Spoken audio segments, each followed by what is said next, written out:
Captain Ashok खरातच्या संदर्भामध्ये आता कारवाई सगळी सुरू झालेली आहे आणि मला वाटतं पहिला गुन्हा आता शिर्डीमध्ये दाखल झाला होता आणि दाखल झाल्यानंतर मग त्याची मला पूर्वकल्पना होतीच आहे.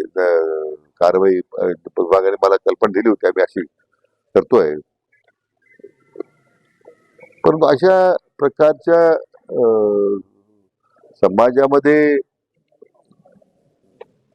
अज्ञानाचा गैरफायदा म्हणा किंवा या सगळ्या वस्तुस्थिती ज्या समोर येते ती क्लेशदायक आहे.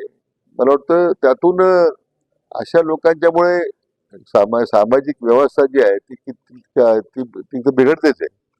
परंतु धर्माचा आधार घेऊन जे शोषण समाजाचं होतं ते मात्र निश्चितपणे अतिशय क्लेशदायक आहे. त्यांच्या ह्या सगळ्या भानगडी ज्या झालेल्या आहेत त्याचा मी तर निषेधच करतोय.